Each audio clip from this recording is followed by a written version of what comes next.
Another ordinary day at Northwood High. The bell rings for lunch. The cafeteria hums with the usual midday chaos. But for Gavin Clark, it's just background noise. His friend tries to wake him. "Gavin, time to eat. Up all night with that girl again?" He prods, wiping drool from Gavin's face.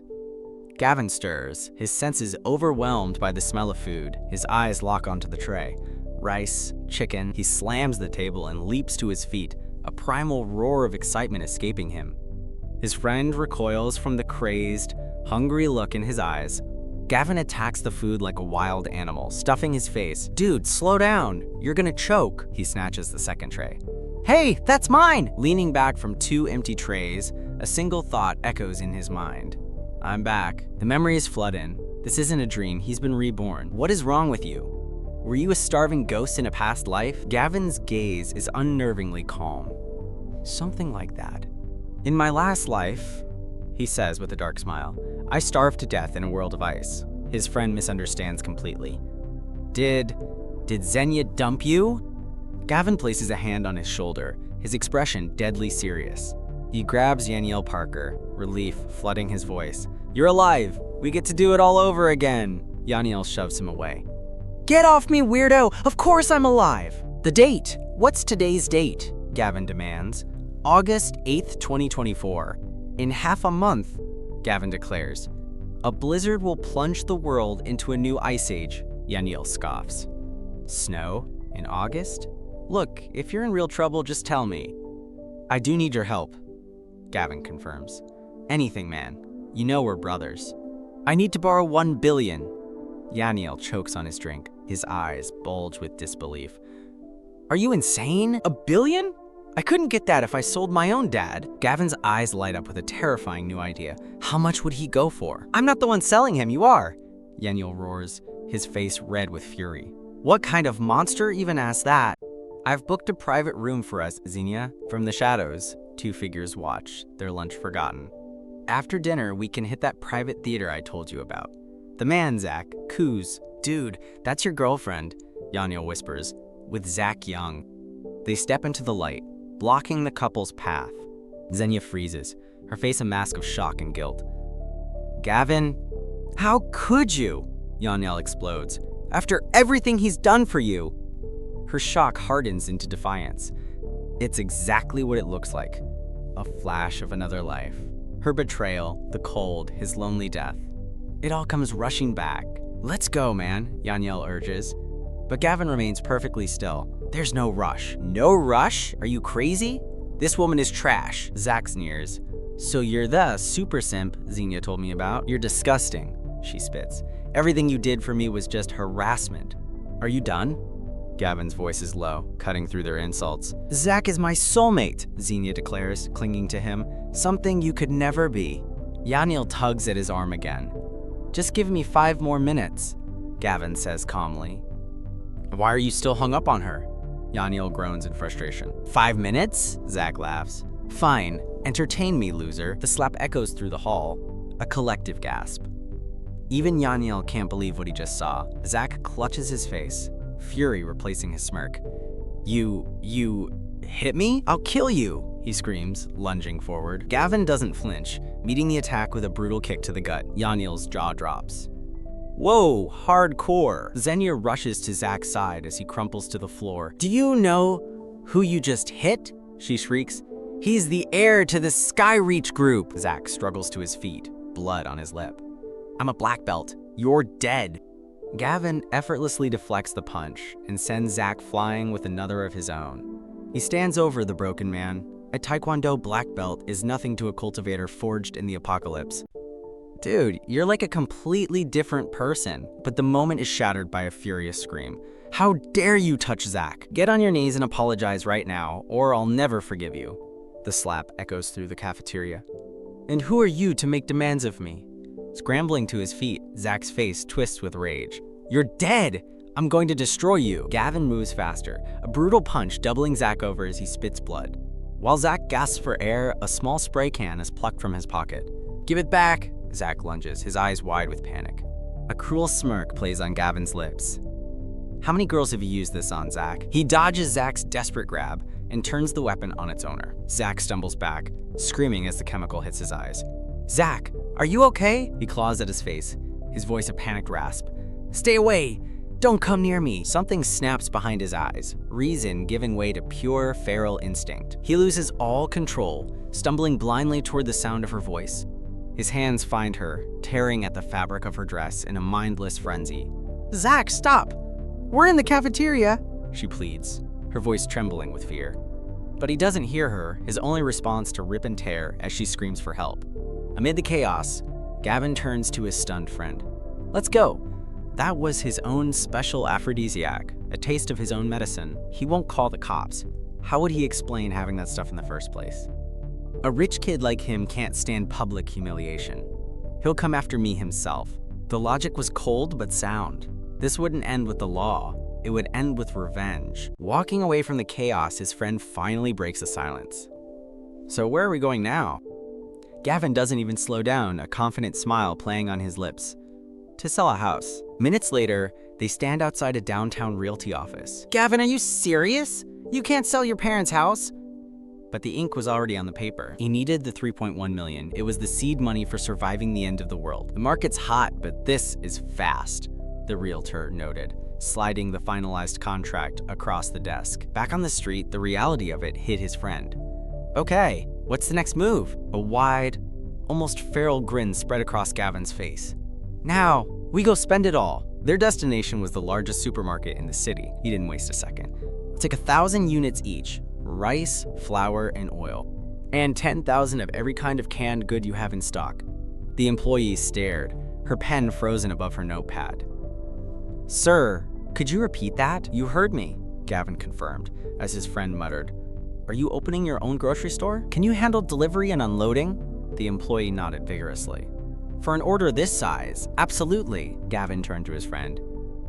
"Danielle, your family's old warehouse is still empty, right? Perfect. Text me the address. The shopping spree isn't over yet." His massive purchase didn't go unnoticed. Whispers followed them through the aisles. Next stop, electronics. Computers, TVs, game consoles. I'll take 10 of everything.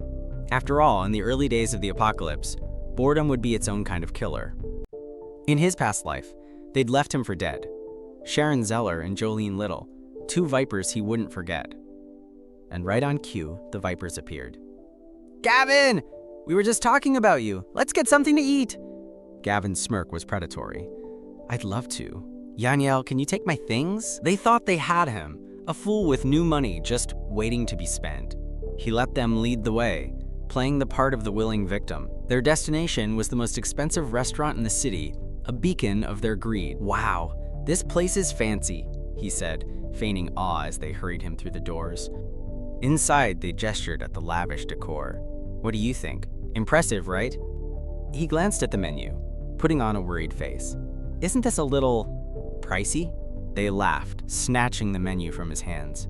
"Don't worry about it, just order." Jolene began rattling off a list of the most decadent dishes, her eyes gleaming. An hour later, Sharon leaned back, surrounded by a graveyard of empty plates. "That was delicious," Gavin said, rising from his seat. "Excuse me for a moment." He walked past the restrooms, heading directly for the front reception desk. "I'm not here to pay," he told the receptionist. "I'm here to place a takeaway order for 100 tables." Her jaw dropped. 100, sir? Are you certain?" He simply slid a golden VIP card across the counter. "And I'll be paying in advance. High-quality, chef-prepared meals. Another priceless asset for the coming winter." The women cackled at their empty table. "What a sucker. He's probably paying right now." The receptionist beamed, handing back his card. "All confirmed, sir. The order has been placed." Gavin walked out into the cool night air. They wanted an expensive meal? They could pay for it themselves. He checked his phone, a satisfied smile on his face. Now it was time to leverage some more credit. In a world about to end, debt was just a number. He would take out every loan he could get. His phone began to ring. It was Sharon. The bill must have arrived. A furious shriek erupted from the speaker. "Gavin, where the hell did you go?" He answered calmly, the city lights reflecting in his eyes. "Sorry, something came up. I'm already on my way home." He chuckled into the phone. "And why exactly should I be the one to pay?" "Because you invited us," Sharon shrieked. "You pay for the meal." I don't recall an invitation, he said coolly. You dragged me there and ordered everything yourselves. What kind of man are you, leaving 2 women with a bill this huge? The kind who doesn't pay for someone else's greed.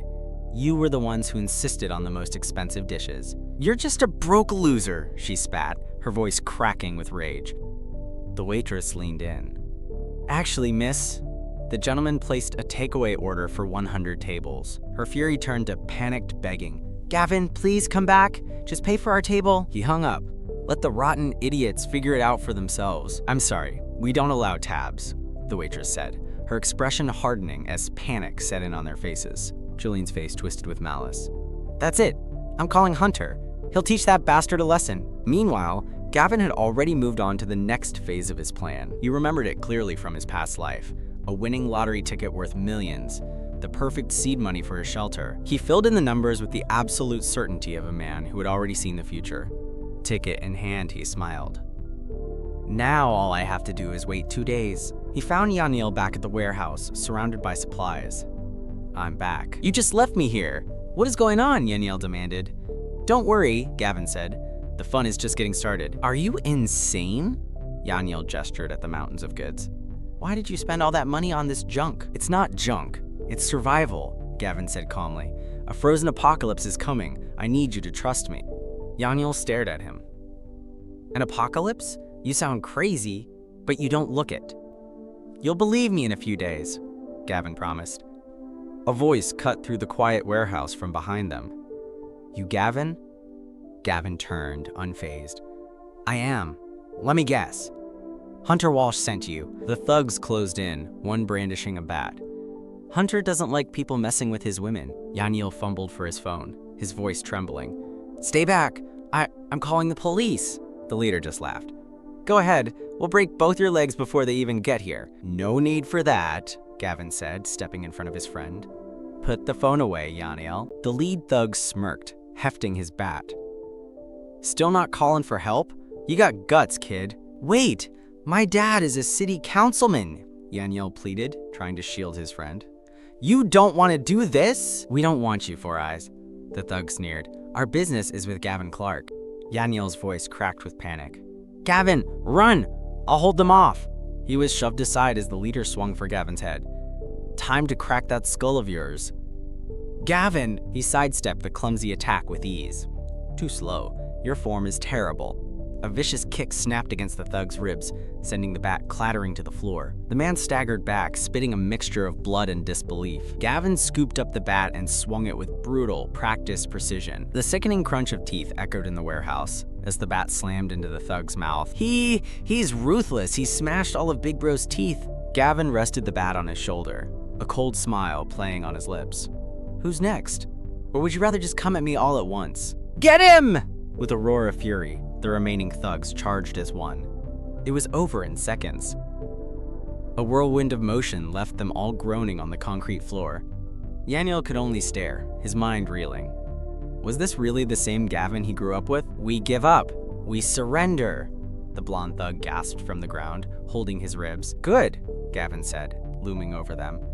100,000 each for my mental distress. Pay up. That's extortion. The protest was cut short by another sharp crack of the bat against his leg. He pulled out his phone, his voice dangerously low. Transfer the money now, or I start breaking bones for real. A notification confirmed the transfer. Another 600,000 secured for the apocalypse. When you've survived the end of the world once, you learn that kindness is a luxury you can't afford. He pulled his stunned friend to his feet. Come on, I'll take you somewhere fun. The fun place was a high-end underground club, pulsing with music and shimmering bodies. Whoa, now this is what I'm talking about, Yanil exclaimed, his eyes wide. Let's relax. But Gavin wasn't here for pleasure. I have a delivery for Mr. Jacobs, he told the bartender coolly. The corridor was a gauntlet of men in black suits, their faces like stone. Exciting, isn't it? Gavin asked, a cool smile on his face as Yanil sweated bullets. Exciting? Gavin, where are we? What is this place? Yanil hissed, his voice tight with panic. The guards at the end of the hall bowed slightly. Mr. Lowe, they're here. The man in the chair, the real Mr. Lowe, eyed them with disdain. "You're the delivery?" "I heard you were acquiring some high-quality goods," Gavin said smoothly. "I came to make an offer." Lowe scoffed, gesturing to their empty hands. "And where are these supposed goods?" "They're in us," Gavin replied, without missing a beat. The absurdity of it made Lowe chuckle, but the amusement faded instantly. "You're wasting my time!" "Seize them," he snarled, and his men drew their guns. "Wait, my father is a city councilman!" Yaniel cried out as gun barrels pointed at them from all sides. Gavin's voice was chillingly calm. "He doesn't care, Yaniel. Mr. Lowe is in the organ trafficking business. We're the goods." "Sell? Sell our organs?" The realization hit Yaniel like a physical blow. "Are you insane? So, are you buying?" Gavin challenged. Lowe's eyes glinted with avarice. "There's nothing in this world I'm afraid to buy." "Good," Gavin said. "All the organs in my body. 10 million. Lowe considered it, then smirked. "The market's tight with the recent crackdown.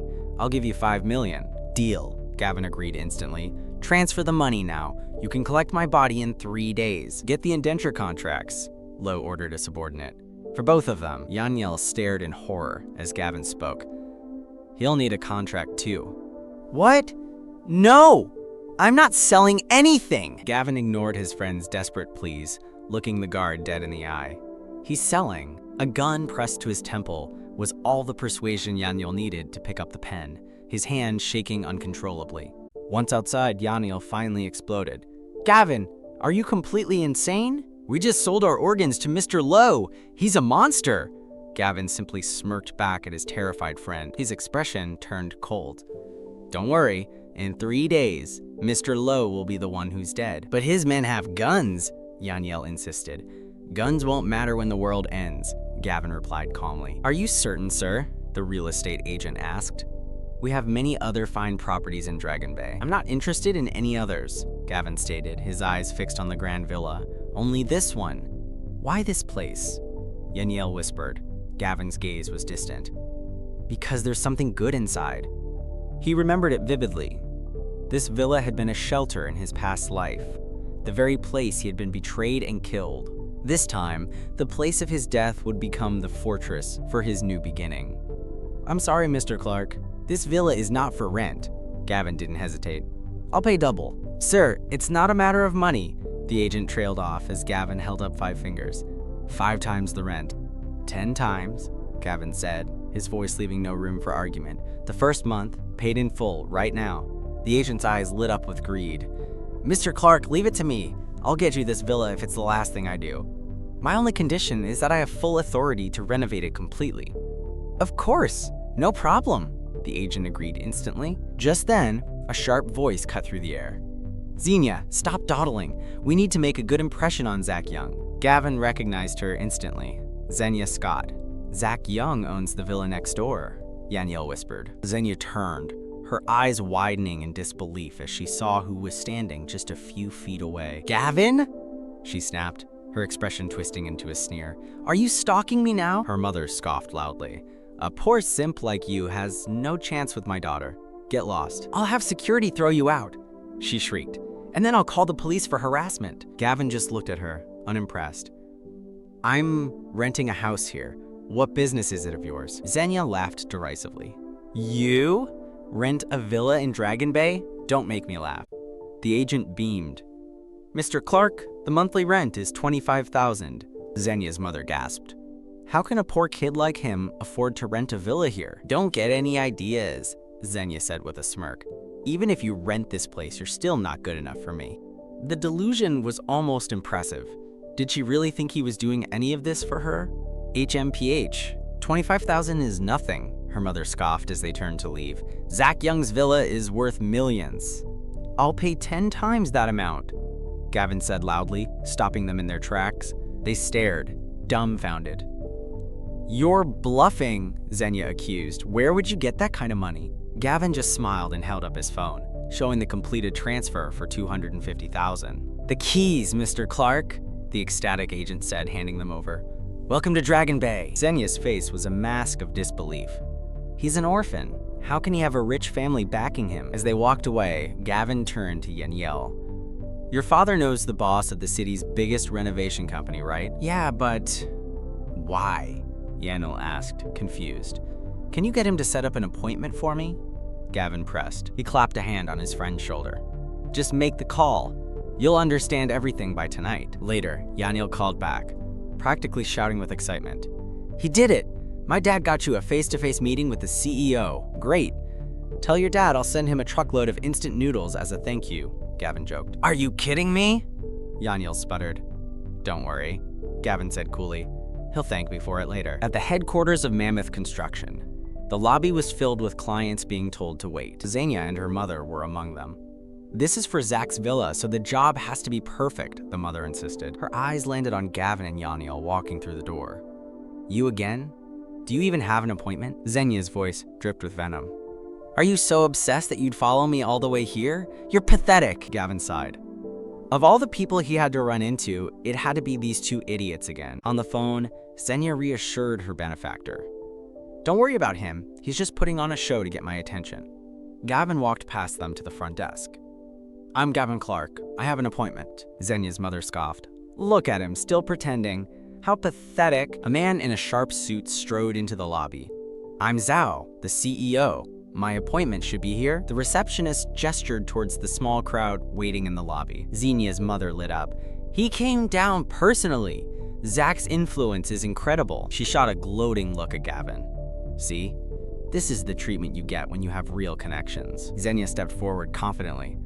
Mr. Zhao, I'm Xenia Scott. It's a pleasure to finally meet you. Mr. Zhao looked at her, a hint of confusion on his face. You're the one with the appointment? Yes, that's me, she confirmed with a dazzling, self-assured smile. Is your name Gavin Clark? He asked. Her smile faltered. No, my name is Xenia Scott. Then you are not my appointment, Mr. Zhao said dismissively. Please step aside. Gavin moved past the mortified woman. I'm Gavin Clark. Mr. Zhao's professional demeanor was replaced by a warm, welcoming smile. Mr. Clark, right this way, please. Impossible, Xenia's mother hissed as they walked away. He must have used someone else's name. The door to the manager's office clicked shut behind them. So my young friend, Mr. Zhao said amiably, what can I do for you? What do you want to renovate? A villa in Dragon Bay, Gavin stated, his tone matter-of-fact. Mr. Zhao chuckled. A villa is a small job. I can assign one of my best design directors to you. I'd prefer to discuss it with you personally, Gavin insisted, his gaze steady. I'm afraid I'm quite busy, Mr. Zhao demurred politely. I only handle our largest projects myself. This is a large project, Gavin countered. Mr. Zhao's interest was piqued. Oh, and what is the budget? At least 30 million. The number hung in the air, and a thoughtful smile touched Mr. Zhao's lips. Then the number truly registered, and his professional smile shattered into pure shock. 30 million? The number was so absurd, it barely seemed real. Mr. Zhao leaned forward, his voice a disbelieving whisper. That's the initial budget, Gavin confirmed coolly, completely unfazed by the CEO's reaction. It may go up. Leave us, Mr. Zhao said to his assistant, his eyes not leaving Gavin. I'll be handling this project personally. Mr. Clark, what kind of renovation costs more than the villa itself? He asked, his curiosity now fully engaged. Gavin simply unrolled a set of detailed blueprints across the desk. This kind. As Mr. Zhao's eyes scanned the plans, his expression shifted from curiosity to utter shock. Are you building a fortress? The only condition is that it must be finished in half a month, Gavin stated, his tone leaving no room for negotiation. Reinforced steel walls, independent power, filtered air, Mr. Zhao muttered, the pieces clicking into place.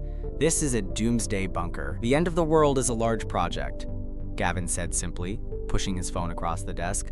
Here's 20 million, up front. The sight of the transfer confirmation was all the motivation Mr. Zhao needed. Consider it done. I'll put every man I have on this. Outside, Yanil grabbed Gavin's arm. Are you insane? 35 million to renovate a place you're only renting? In a few weeks, this money will be worthless paper, Gavin said calmly. Besides, it's not my money. I took out loans from every shark in the city, he admitted. Yanil paled. And if the world doesn't end? A familiar, grating voice cut in. Well, how much did your pathetic little renovation cost, Popper? Gavin shot them a tired look. Get lost. It's none of your business. HMPH! Zack spent $1 million on his villa. The mother gloated. I doubt you could even afford a new coat of paint. Yaniel couldn't help himself. He spent $35 million, he blurted out, puffing his chest out with pride. Xenia and her mother burst into derisive laughter. 35 million? You're even bigger liars than you are losers. A slow smirk spread across Gavin's face. And what if I can prove it? We know you only got $3 million for your parents' house, Xenia sneered. Where did the other 32 come from? Did you print it? If you can prove you spent that much, her mother declared, I'll get on my knees and call you Daddy. Just then, a man in a mammoth construction uniform hurried over. Mr. Clark, you forgot your copy of the contract. Before Gavin could take it, Xenia's mother snatched the document. Let's just see about this 35 million, shall we? Her triumphant sneer froze, then melted into slack-jawed horror as she read the first page. Xenia peered over her shoulder, her own smugness faltering. Well, mother, is it a small amount? Sweat beaded on the woman's forehead as her eyes fixed on the bolded number. 35 million, she whispered in disbelief. It's a fake. It has to be, the mother shrieked, her face a mask of furious denial. The employee stood her ground. Ma'am, that is a legally binding contract. Accusing Mammoth Construction of fraud is a serious offense. Gavin leaned in close, a cruel smirk on his face. I believe you owe me something. Her sputtering insults were cut short by the sharp crack of Gavin's hand across her face. That was for my parents, he said coldly, turning his back on the stunned women and walking away. Gavin Clark, you'll pay for this! Xenia screamed after him, her voice filled with venom. I'll make you regret this! Night fell over Dragon Bay, blanketing the newly acquired villa in shadow. Yaniel shivered, pulling his jacket tighter. Gavin, what are we doing back here? It's freezing. Tonight, Gavin said, a strange excitement in his eyes. I'm going to make you a believer. A believer in what? Your apocalypse delusions? Yaniel scoffed. You're completely insane. That's it, I'm done, he grumbled, turning to leave. We've been waiting for 2 hours and I can't feel my toes. Gavin's gaze remained fixed on the heavens. Just a little longer, Yaniel. It's almost time. Suddenly, a brilliant streak of light tore across the darkness. There, Gavin whispered. It's here. It's a shooting star, Gavin, Yaniel said, unimpressed. Big deal. Not like this. Gavin countered grimly. Unseasonably cold nights, meteor showers. These are the first signs. Yaniel's eyes widened in terror as the streak of light grew larger, descending directly toward them. It's coming right at us. He knew what was coming. These weren't just meteors. They were opportunities, chances to gain unimaginable power before the chaos began. In his past life, he had died here, but not before seeing this villa become a cradle of power for others. This time, that power would be his. Gavin, run! It's going to hit us! Yaniel shrieked, scrambling backward in raw panic. But Gavin didn't move. He stood firm, a hungry grin spreading across his face. This one is mine. What are you doing? Yaniel screamed, watching his friend stand directly in the path of the descending fireball. Do you have a death wish? He closed his eyes and spread his arms wide, welcoming the blinding light as it washed over him. The impact shook the ground. Yaniel stared at the glowing crater, his heart sinking. Gavin, no. From the center of the light, Gavin emerged, surrounded by a golden aura.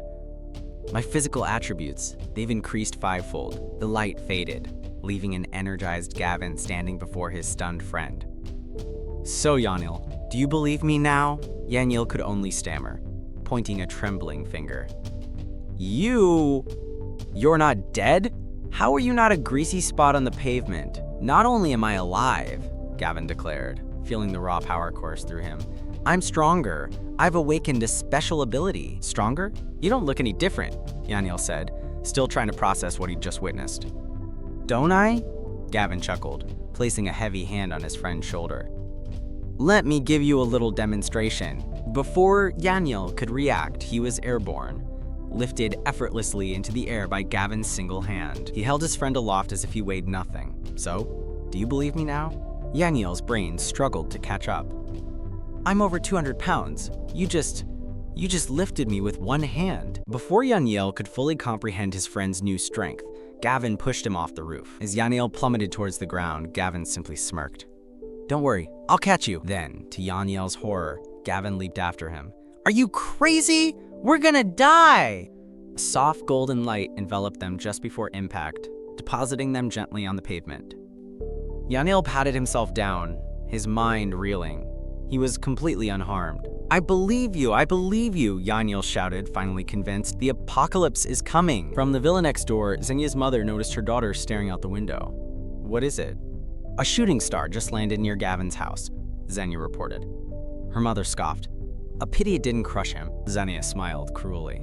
Don't worry, Mom. Zack Young will be back soon to deal with him for good. As if on cue, the doorbell rang. The mother's sour expression vanished, replaced by a fawning smile. Zack, you're back! Xenia has missed you terribly. Zack! Xenia ran to him, her voice dripping with affection. Zack gave her a hard smack on the rear. Looking good. Now hurry up and go take a shower for me. Her mother's smile faltered. Zack, I'm still here. He waved a dismissive hand. Then go boil some water or something. As she scurried away, Xenia leaned in. Zack, that loser Gavin moved into the villa next door. Zack's playful demeanor vanished, replaced by pure rage. That piece of trash? Here? He's obsessed with Xenia, the mother lied, seeing her chance. You have to teach him a lesson he'll never forget. Zack furiously pulled out his phone. Oh, I will. He'll regret ever crossing me. Meow? It's Zack Young! He growled into the phone. The call connected to the infamous Box Club, the city's premier underground fighting ring. In the center of the ring, a mountain of muscle named Biao was in the middle of a brutal match. I've got a job for you, Zack said, a vicious smirk on his face. 200,000 to break someone's legs. Consider it done. Biao grunted into his headset. Give me 2 hours. He turned to his opponent. Sorry, pal. Got a paying gig. This ends now. The reigning champ, known as the Boxing King, was furious. You're disrespecting me, rookie. I'll break you. His punch never landed. Biao's fist connected first, a blur of motion that sent the champion flying. A stunned silence fell over the crowd. The underground champ, defeated in a single punch. The Ice Age apocalypse had begun. The world just didn't know it yet. Yanyel was finally a believer. So it's really happening. What do I do now, Gavin? He stood, his decision made. From this moment on, I'll follow your lead completely. Gavin's expression was grim. Good. Then go home and convince your father to sell everything he owns. Sell everything? He'll think I'm insane, Yanyel protested. In half a month, money will be worthless paper, Gavin explained. Only supplies will have value. The reality of their situation finally sank in. All right, I'll go bankrupt my family for the end of the world. This was just the beginning. The real fight was still to come. Suddenly, Gavin held up a hand, silencing his friend. Something was wrong. His voice was low and dangerous. We're surrounded. Outside, the lead thug spoke into his phone. We're in position, boss. Okay, smash the door down. One of the men hefted a sledgehammer, preparing to shatter the entrance. He grinned, relishing the thought of the destruction to come. Before he could swing, the door blasted open from the inside, sending him flying. Gavin stood in the doorway, calmly facing down the entire gang. The leader, Biao, was surprised. You heard us coming? You a trained fighter or something? Gavin's eyes locked onto him. He knew this man. Duan Hubiao. Biao's smirk faltered. How the hell do you know my name? Gavin remembered him well. In the future, this thug would become one of the Awakened, a powerful force in the frozen wasteland. Doesn't matter, Biao growled, recovering his composure. Zack Young paid me to teach you a lesson. Gavin just crossed his arms. You have 5 seconds to get off my property before I break your legs instead. Enraged by the disrespect, Biao lunged forward, his fist a blur of motion. Gavin sidestepped the attack with contemptuous ease.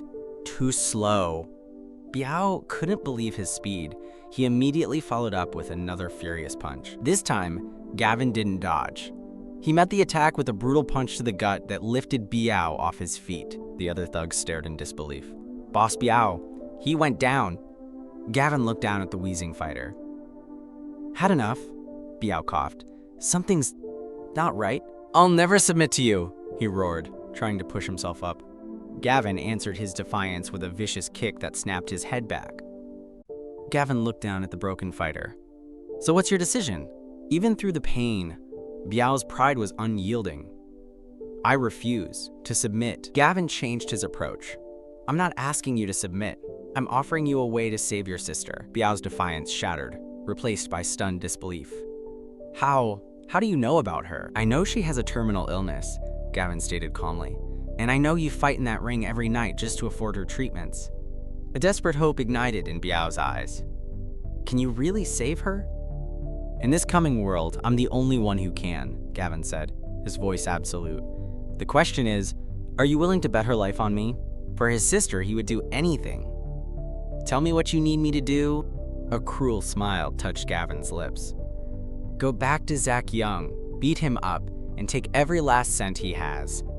Duan Hubiao's loyalty had a new owner. An hour later, Biao and his crew stood before Zack Young's villa.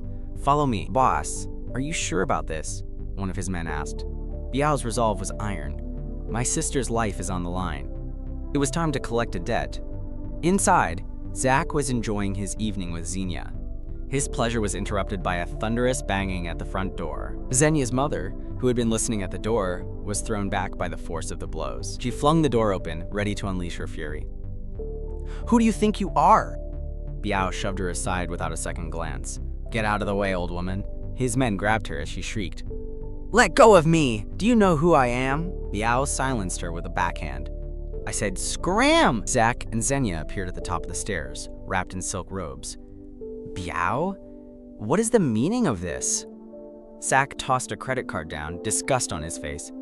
Here's your money. I trust the job is done? Biao slapped the card out of the air and met Zack's arrogance with a brutal punch to the face. Zack staggered back, clutching his bleeding nose. You hit me! Are you insane? Biao simply pointed. Get him! His men descended on the spoiled air, their boots and fists finding their marks. Zack's threats and pleas were lost in the sounds of the beating. Stop! I'll give you anything! My father will kill you all! Biao raised a hand, and the assault ceased. Zack pushed himself to his knees, a bloody, smug grin on his face. That's right. You finally realized who you're messing with. Biao looked down at him, his expression cold. Big Bro Clark had one more order. Hang him up. Zack's bravado vanished, replaced by raw terror. Let go of me, you're insane! As they dragged him away, one question screamed in his mind. Who is Big Bro Clark? Who the hell is he? Hanging upside down, Zack's arrogance was finally broken. I can only access 10 million. That's all I have. Biao was unmoved. Then transfer the 10 million, now. A moment later, a message was sent. The job was done. The school's practical training is tomorrow, Yaniel mentioned. You going? Gavin initially shook his head, then a thought struck him. Wait, where is it? A slow grin spread across Gavin's face. He was planning on visiting that place anyway.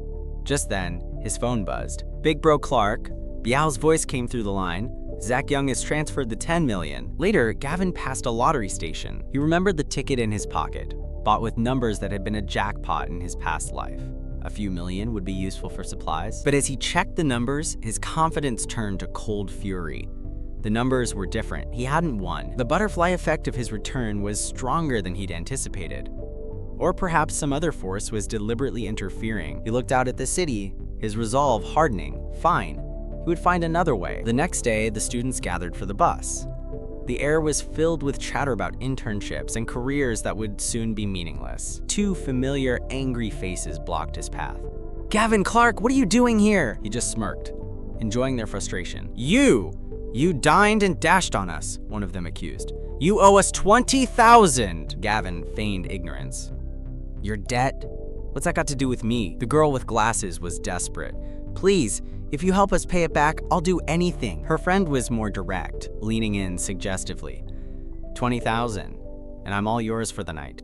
Gavin laughed. How about this? You two lend me 40,000 instead. He walked away, leaving them sputtering in disbelief. Gavin Clark, just you wait. He found Yeniel by the bus. What happened to your eyes? They're all swollen. Yeniel sighed. I tried to convince my dad about the apocalypse. He didn't believe me, so I had to cry. A lot. So, was the plan successful? Gavin asked. Yaniel burst into fresh tears. No! He thought I was on drugs and beat me up. Gavin patted his sobbing friend on the back. Don't worry, we'll take it slow. A sharp voice cut through the crowd. All students, get on the bus now! We're leaving! The bus ride to the practical training was filled with nervous energy and naive ambition. "Gavin, I'm dying of thirst," Yaniel whined. Gavin just rolled his eyes. "You're so needy." A gentle voice interrupted them. "Here, Gavin, you can have my water." Without a word, Gavin immediately passed the bottle to his grateful friend. "I heard about you and Xenia," Chikwikwi said softly, her eyes full of concern.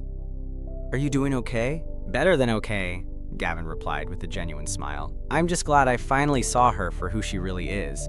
"If you need money, you can have my savings," she offered. He gently refused, knowing her family didn't have much to spare. "Dude, she's totally into you," Yaniel whispered loudly.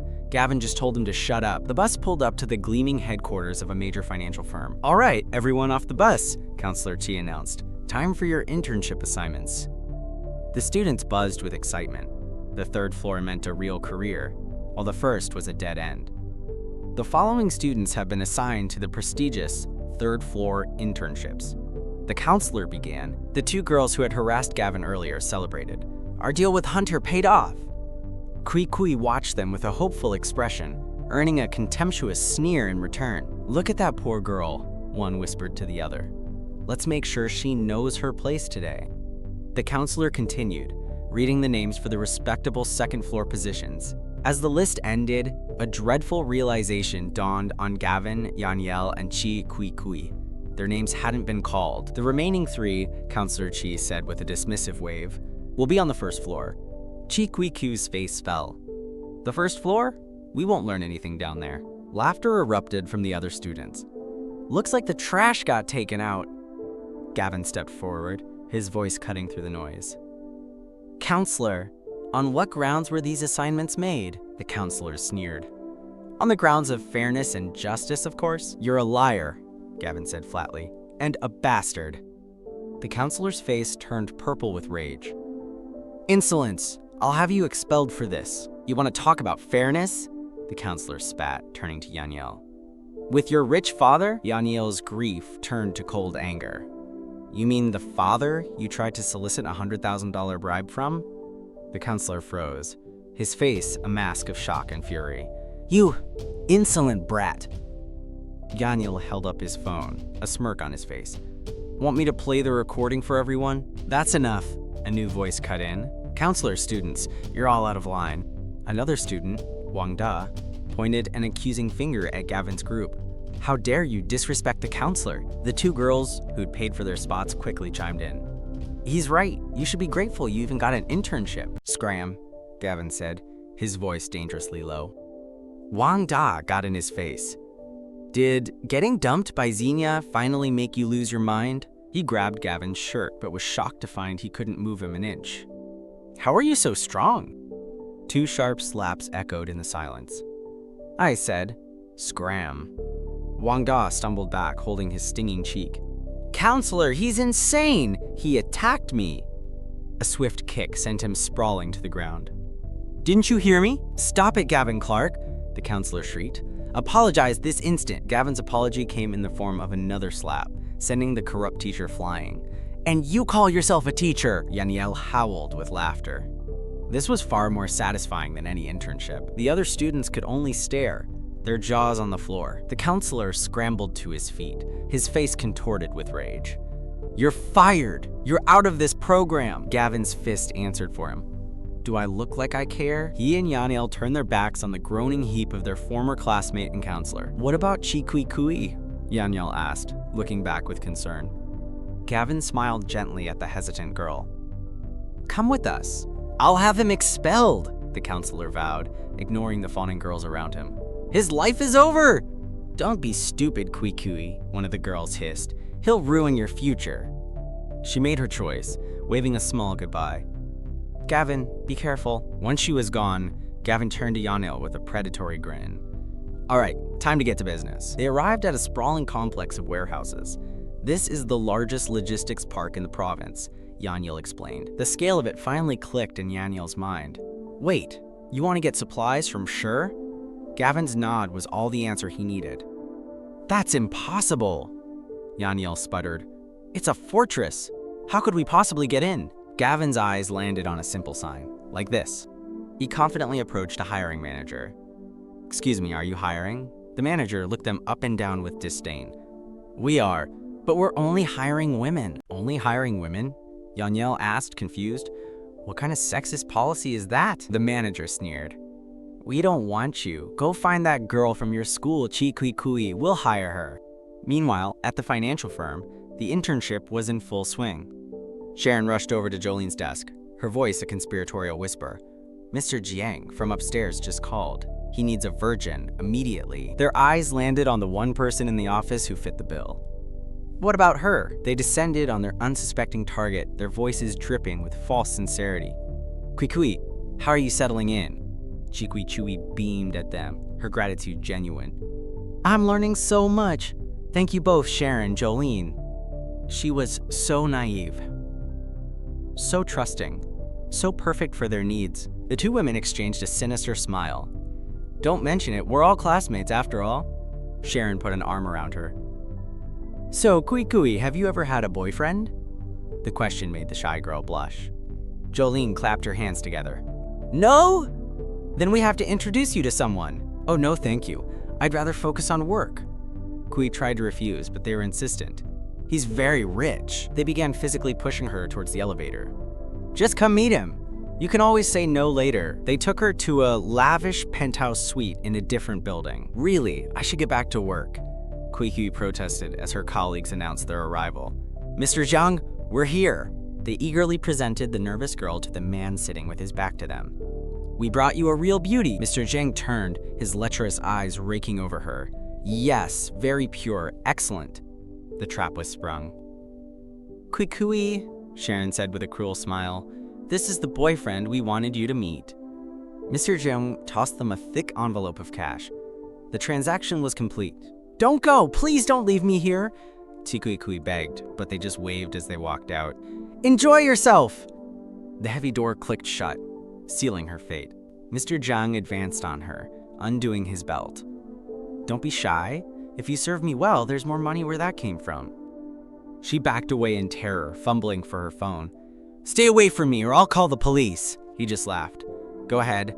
The security team works for me. Who do you think will come to save you?" Cornered against the wall, all she could do was plead. "Mr. Jiang, please, let me go." He slapped the phone from her hand, his patience gone. "No woman who enters this room leaves untouched," he growled, grabbing for her. On the floor, the screen of her fallen phone lit up with an incoming call. Gavin. Gavin was surprised to see Chi Kui's name on his screen. He answered with a smile. "Kui Kui? What's wrong?"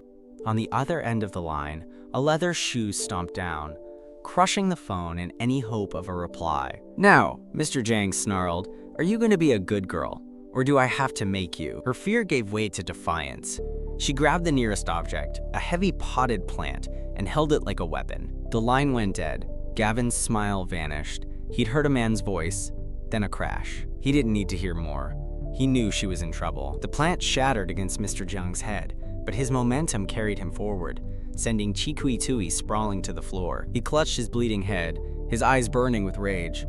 The enraged man struck her hard across the back, his civility gone completely. In the lobby, a security guard blocked Gavin's path. "Hey, where do you think you're going?" Yaniel tried to bluff. "Don't you know who this is? This is the young master." Gavin didn't have time for games. He shoved the guard aside and kept moving. "She's on the 3rd floor!" Yaniel shouted, pointing towards the elevators. The guard, mistaking him for someone else, scrambled after them. "Young Master Zhang, please wait," Gavin used the confusion. "I'm his father," he roared, not breaking stride. The guard froze, his brain trying to process the absurd claim. Mr. Zhang's father couldn't be this young. The moment of confusion passed. "Intruders, call for backup!" They reached the 3rd floor, ignoring the shouts from below. Down the hall, 2 familiar voices were gossiping. "I bet Mr. Zhang is having a great time with that little virgin." They turned and their blood ran cold. It was Gavin. His voice was pure ice. "Where is she?" Jolene tried to act tough. "What are you doing here? This floor is for interns only." He took a step closer, his eyes burning with a terrifying rage. "I will not ask again." "Don't get wild with us, Gavin," she warned, completely misreading the danger she was in. A sharp slap cut off her threat, sending her stumbling. Sharon watched her friend fall, her own face a mask of disbelief and fear. Gavin didn't hesitate. Another slap sent Sharon and her glasses flying. He loomed over their crumpled forms, his patience gone. Where is Chi-Kui-Kui? The two terrified women led them down the hall, their bravado gone. You don't understand, one of them stammered. Mr. Jiang is a very powerful man. Gavin didn't care. He announced his arrival by kicking the door off its hinges. Inside, a disheveled Chi-Kui-Kui was trapped in the man's grasp. Gavin, she cried out. A cold fury settled over Gavin. Let her go. Mr. Jiang sneered, pointing a finger at him. You're dead. Do you have any idea who I am? Gavin's hand shot out, grabbing the offending finger. A sickening crack echoed through the room as he bent it backwards. The man's arrogance dissolved into a high-pitched scream. Security! Get security in here now! Gavin's kick sent him flying across the room like a sack of garbage. He rushed to Chikui's side, his voice softening. Are you okay? Just then, a squad of security guards burst into the room, batons drawn. Get them! Mr. Jiang shrieked from the floor. Break their legs! From the hallway, Jolene watched with a spiteful grin. He deserves whatever he gets. Her grin vanished as the unconscious body of a security guard crashed into her. In seconds, the entire security team was lying in a groaning heap on the floor. Mr. Jiang looked up from the floor, pure terror in his eyes as Gavin loomed over him. You wanted to be a man? Gavin asked, his voice dripping with contempt. Let's see how you feel without the ability. His foot stomped down, and Mr. Jiang's scream turned into a choked, agonized wail. Gavin turned away, leaving the man writhing on the floor. Now his burning gaze fell upon the two women who had orchestrated the entire thing. Gavin, please, we were classmates, they pleaded, backing away. Classmates? He repeated, before slapping one of them to the floor. He slapped the other. Consider yourselves lucky. I still have a use for you. He walked out of the ruined office with Yaniel and Chi-Kui-Kui, not giving the carnage a second look. One of the women crawled over to the whimpering man. Mr. Jiang, are you okay? Should I call the police? He slapped her away. Forget the police. Get me to a hospital. As they helped him away, Jiang Baichuan made a call. Zway Biotech? I want someone to disappear. For good. Outside, the city air felt clean and fresh. Gavin, thank you, Chi-Kui-Kui said softly. He just smiled. Don't worry about it. Now, what are you gonna do? I've been fired, and after what happened, no other firm will hire me, Chi-Kui-Kui said, her voice full of despair. Don't worry about that, Gavin said with a reassuring smile. I'll find you a job. Her eyes lit up with hope. Really? You'd do that? He took her back to the logistics park. Her hope faltered as she looked at the warehouse. You want me to work here? She tried to be polite. Gavin, I appreciate it, but I'm a finance major. I don't know the first thing about this kind of work. In the world that's coming, he said cryptically, this will be more valuable than any finance degree. The hiring manager tapped his watch.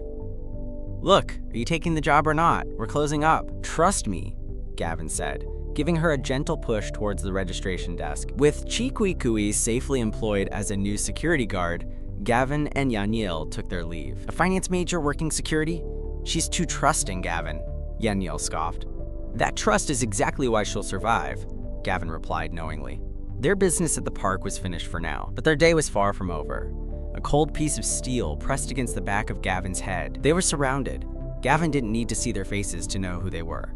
Mr. Lowe's men. Your 3 days are up, the leader growled. The boss wants to see you. Gavin, use your powers, Yaniel whispered frantically. You can take them. But Gavin just smirked. No need to rush. The real show is about to begin. They were bundled into a van and driven to a remote, derelict part of the city. Gavin, it's an abandoned factory, Yaniel stammered, his bravado gone. Get moving! One of the thugs shoved him from behind. That was his last mistake. In a single, fluid motion, Gavin disarmed the man and turned the gun on him. He didn't hesitate. One down. The other thugs reacted with shock and fury, raising their weapons. You're dead! But Gavin was faster, his movements a blur, as he took down 2 more with perfect, economical shots. Yaniel stared in awe. Since when was Gavin a master marksman? Gavin tossed a gun to his stunned friend. Don't just stand there. In his past life, he hadn't been an awakened. He had survived the apocalypse with skill, grit, and a million rounds of practice. I don't know how to use this, Yaniel panicked, the weight of the gun terrifying in his hands. You play shooter games, right? Gavin asked calmly. You're a pro, aren't you? Just pretend this is a game, he instructed. Point and click. As they moved deeper into the factory grounds, they saw a truck surrounded by still, shrouded figures. Yaniel's blood ran cold. That's a Zway Biotech truck. What are they doing here? Gavin knew exactly what they were doing. In his past life, the celebrated biotech firm was revealed to be a monster, dealing in human lives. Their stealthy approach came to an end as two guards rounded a corner and spotted them. Two silenced shots echoed in the yard, and the guards fell before they could raise an alarm. Gavin checked the ID on one of the bodies, confirming his worst fears. Nearby, a deal was being finalized. The fresh parts are all here, a woman in a Zway uniform told Mr. Lowe. Excellent, Lowe replied with a greasy smile. And I have 2 more living parts on their way to complete the set. He turned, expecting to see his men, but instead saw Gavin and Yaniel walking towards them. Lowe chuckled, gesturing to them. Speak of the devil. Miss Pei, allow me to present the final 2 parts. Ms. Pei's professional smile faltered. Mr. Lowe, you didn't mention they'd be armed. Lowe's own expression turned to shock and fury as he realized his men were gone and his parts were holding guns. Gavin didn't give them time to recover. His first shot shattered Mr. Lowe's kneecap. Kill them! Lowe screamed, collapsing in agony. Kill them both! The yard erupted in gunfire, but Gavin was a whirlwind of motion, each of his shots finding a target with deadly precision. He's just one man! Ms. Pei shouted, stunned by the carnage. Everyone, attack! Get to cover! Gavin yelled to Yaniel, diving behind a container as he returned fire. I'll take your organs myself, you little punk! Lowe shrieked, confirming the horrifying nature of his business. Gavin vaulted over a stack of crates, guns blazing in both hands, a specter of death in the chaotic firefight. He's too fast! The remaining thugs yelled, their bullets finding nothing but air. 2 more bodies fell at Ms. Pei's feet, their surprise still etched on their faces. In less than a minute, it was over. Only Gavin, Yaniel, Mr. Lowe, and Ms. Pei remained standing. Gavin leveled his pistol at the crime boss. Now what were you saying about parts? Lowe spat on the ground. You think you're qualified to question me, you little punk? Another shot rang out, this one taking Lowe in the shoulder. Gavin's voice was cold steel. I'm sorry, I didn't quite hear that. What was I unqualified for? Lowe clutched his new wound, his face pale with pain and rage. Do you have any idea who I am? Gavin turned to his trembling friend. Yaniel, kill him. Yaniel stared, horrified. Gavin's voice was flat, devoid of emotion. Do it. Seeing the hesitation, Lowe made a desperate move, pulling a concealed pistol from his jacket. The sight of the gun broke Yaniel's paralysis. He squeezed his eyes shut and fired. The crime boss's threat died on his lips, a look of surprise frozen on his face as the bullet found its mark. Yaniel stared at the body, then at the gun in his hand, the smell of cordite filling the air. I killed him. With the grunts dealt with, Gavin turned his attention to the last remaining executive. Ms. Pei, I presume, he smirked, his voice dripping with mockery. But you can call me Daddy. Her face contorted with rage. You insolent little! A bullet to her leg cut her off mid-insult. She crumpled to the ground, hissing through the pain. You'll regret this. Zway Biotech will hunt you to the ends of the earth. He shot her in the other leg. You were saying? He loomed over her, the embodiment of her worst nightmare. Her threats were meaningless here. Under the threat of more pain, the truth spilled out.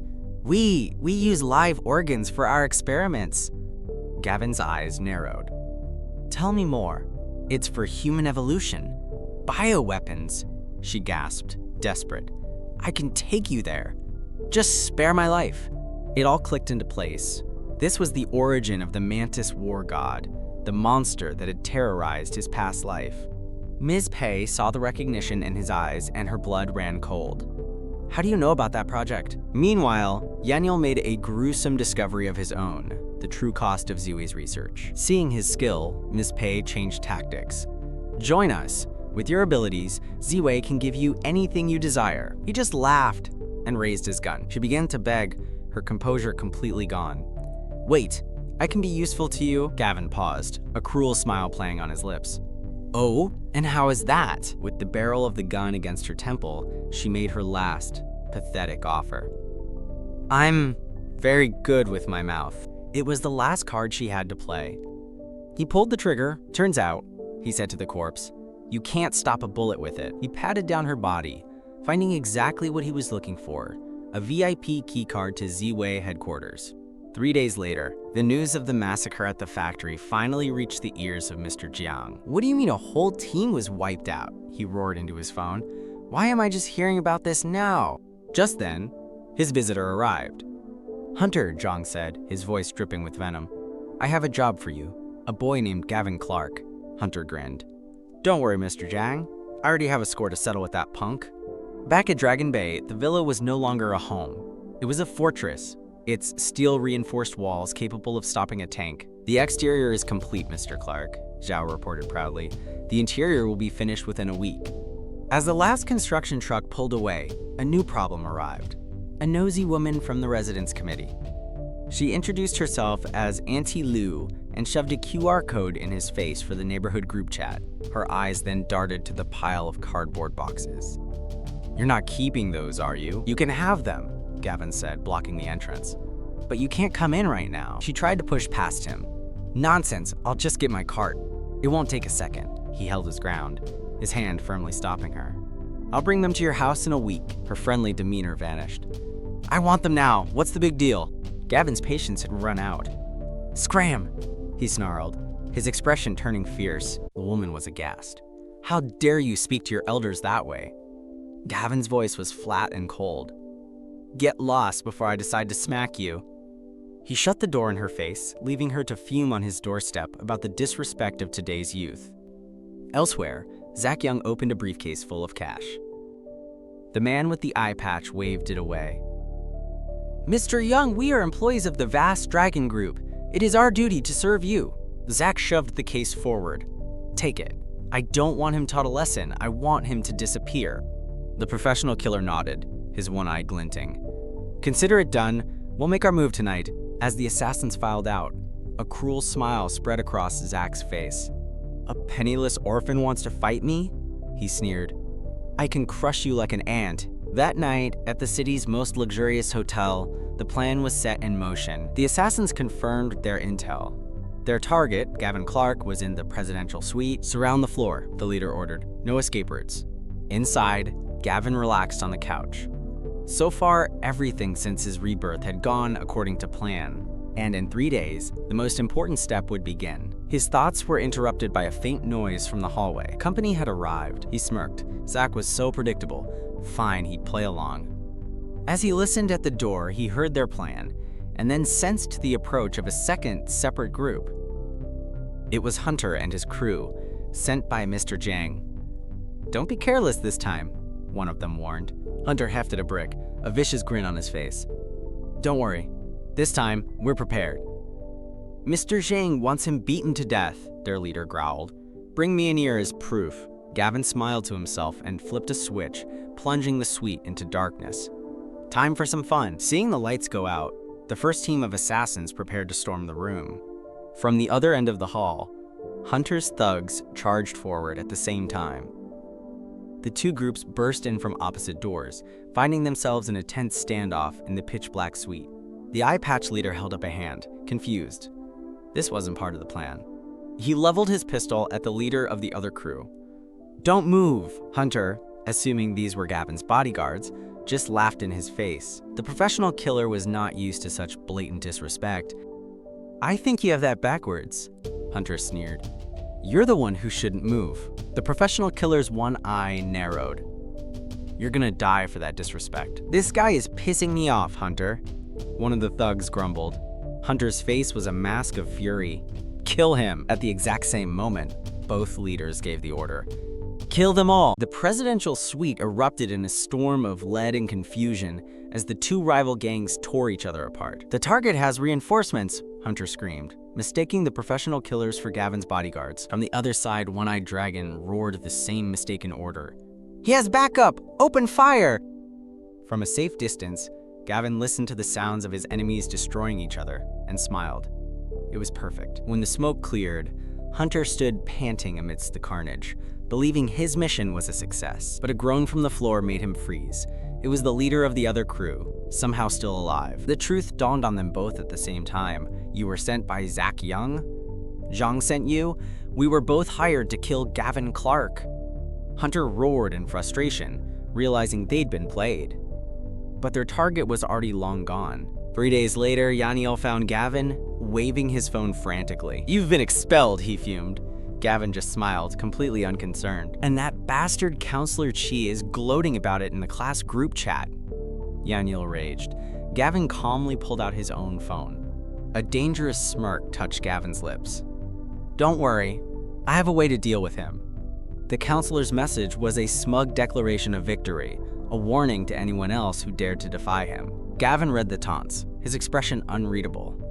His reply was simple and sent to the entire group, a middle finger emoji, followed by the word, "idiot." The counselor, enraged, typed back furiously, "You're expelled, Clark. You have no power here." Gavin's next message was a bombshell. "By the way, everyone, Counselor Chi is having an affair with the principal's wife." Yaniel stared at his screen, his jaw on the floor. "Dude, where did you get that?" He remembered the counselor's tearful, drunken confession from his past life, a desperate plea for supplies after the world had already ended. A new message from the counselor appeared, frantic and panicked. "Disband this group now. Anyone who leaks this is expelled." Yaniel cackled with glee. "Too late! I'm posting the screenshots on the school forum right now." Gavin stopped him. "Forget about that, loser. We have more important business today." Yaniel's good mood soured. "My dad still won't believe me. He thinks I've lost my mind." Gavin clapped a hand on his shoulder. "Don't worry. After today, he'll be begging you to take his money."